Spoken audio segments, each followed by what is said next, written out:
Anda kembali di Suara Unggul Pilkada 2024 Kompas TV. Tadi sebelum jeda saya ingin bertanya ke Bang Ciko soal ketokohan. Di terakhir kan Pram ini bertemu dengan Anies Baswedan. Apakah ini juga berpengaruh dan akan dimanfaatkan jika nanti diputuskan putaran kedua?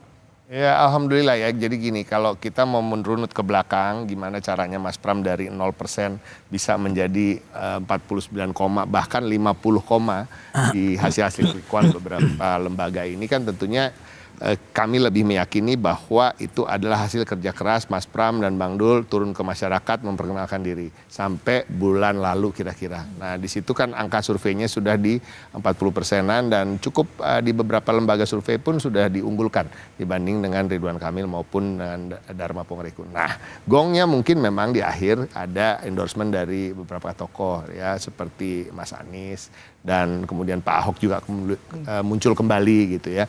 Tetapi kan selain endorsement, alhamdulillah Mas Anies juga membawa mesin politik dalam tanda kutip ya, walaupun bukan pimpinan parpol, tapi kan masih fresh out of Pilpres yang baru berlangsung beberapa bulan lalu, sehingga masih cukup hangat mesin dan maupun personel-personelnya yang juga semangat untuk kemudian bergerak untuk kami. Dan ini suatu boost atau tambahan semangat bagi kami dan juga tambahan suara elektoral di bawah yang sesungguhnya ya kalau sampai ini terjadi 2 putaran, walaupun kami maunya 1 putaran, justru menurut kami ini akan semakin kuat karena kan ini baru bergulir berapa minggu aja nih gitu. Kalau di push lagi ke 1 bulan, 2 bulan ke depan akan lebih kuat lagi dan kita insya Allah bisa menang di putaran kedua. Kalau sampai 2 putaran, tapi kami tetap berharap di 1 putaran tadi karena tadi udah banyak juga lembaga survei bahkan mayoritas ya itu di atas 50%. Oke, Bang Bestian, kalau misalkan ini kita menunggu 16-18 Desember keputusan dari KPU 1 atau 2 putaran. Tapi jika 2 putaran ini bagaimana nanti perebutan suara paslon nomor 2 nih? 10% jika di Litbang Kompas ini. Ya, kita mengandai ya. Kita mengandai bahwa ini 2 putaran ya. Karena kita yakini kan masih hipotetikal nih 2 putaran ini ya. Nah, kalau kami cermati dari berbagai macam survei dan juga terakhir kita kumpulkan di dalam exit poll itu kelihatan sekali bahwa memang nomor 2 ini menjadi faktor penentu ya. Faktor penentu dan kalau kita cermati dari karakter pemilih nomor 2 ini seperti tadi dikatakan juga dari sisi identitas sosial jelas sekali bahwa itu merupakan kalangan-kalangan yang lebih terikat. Ini yang membedakan antara 2 pasangan lainnya. 2 pasangan lainnya itu benar-benar tidak mengikat identitas sosial secara kuat. Tetapi justru di sini pasangan nomor 2 itu relatif signifikan di situ. Nah, kemana ini?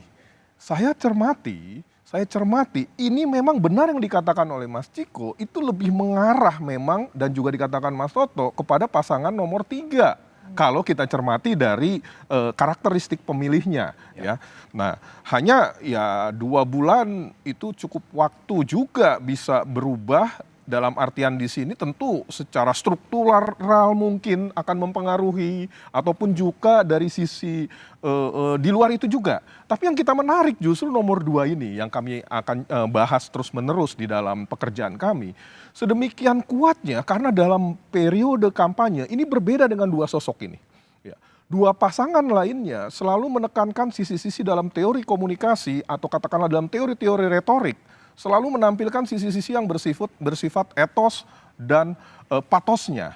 Yaitu bagaimana tampilan tentang kredibilitas, bahwa saya seorang gubernur, saya punya latar belakang perencana, arsitek, kemudian sisi yang bersifat patosnya, yaitu kedekatan emosional. Bahwa saya merepresentasikan warga Jakarta, kemudian warga Tapanuli Utara nomor yang 2 ada itu di bagaimana? Jakarta. Nomor 2 selalu tampil dengan pembeda di sini menekankan pada sisi logosnya. Bagaimana dia tawarkan misalnya mengatasi kemacetan Jakarta. Kita kadang-kala unik juga melihat cara berpikirnya. Tetapi dia mencoba membangun narasi-narasi yang disandarkan bukan dari sisi kepakaran. Atau katakanlah dari sisi etosnya dia. Atau dari sisi patosnya dia. Tetapi dia melihat bahwa justru dengan menggunakan sisi-sisi yang bersifat logosnya. Ini yang paling tepat dengan masyarakat Jakarta. Nah, bagi kami dengan dia mendapatkan 10% kalau menurut hasil quick count saat ini 10,47 ini adalah suatu fenomena yang menarik. Walaupun berdasarkan hasil survei lain yang dikatakan oleh Mas Toto tadi itu sudah mendekati juga sebelum pencoblosan ya. Oke.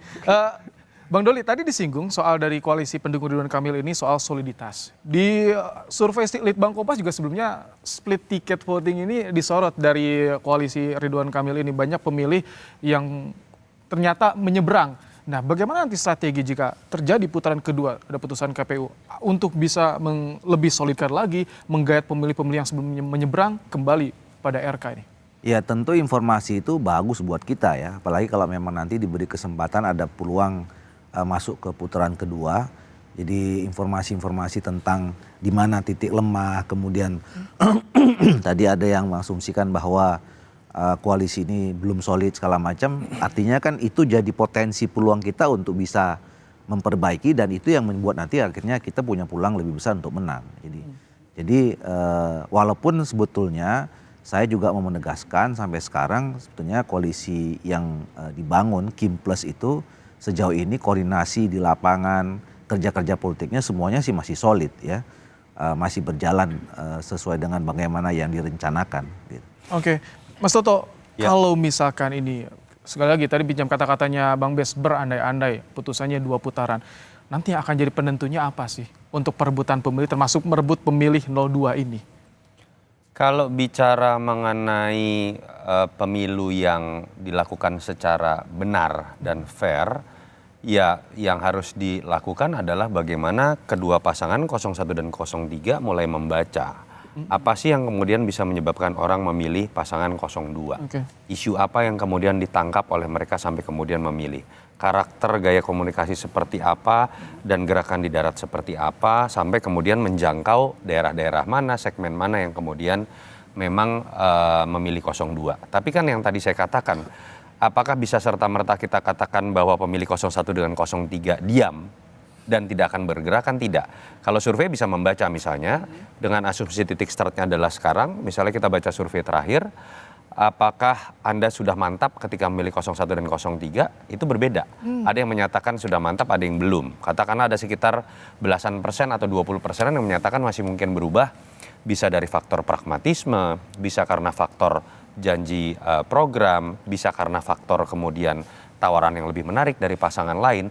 Itu yang menurut saya akan menentukan pertarungan. Tapi lagi-lagi saya hanya berharap satu hal, silakan berdebat, berimprovisasi, berkreativitas dalam sisa waktu 2 bulan, menggarap pangsa pasar 02 atau bahkan menggarap pangsa pasar 01 atau 03 dan menjaga basisnya.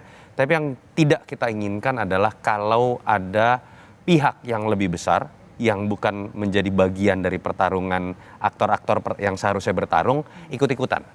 Dan itu yang akan mencederai pilkada DKI apabila memang harus terjadi 2 putaran. Tapi jadi menarik nih, ini akan ditonton oleh seluruh Indonesia. Karena kalau sekarang kenapa terasa jenuh, Mas? Karena orang itu noise, too much noise. Orang tuh hari ini ada berita Bogor, Depok, Bekasi, Papua dan segala macam itu muncul semua di hadapan kita.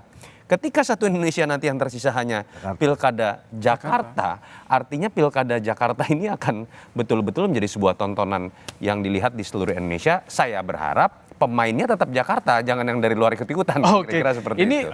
Menanti, jadi bagaimana strategi para paslon jika memang harus 2 putaran, memantapkan suara yang sudah diraih dan juga menambah tentunya di putaran kedua kalau jadi setelah putusan KPU.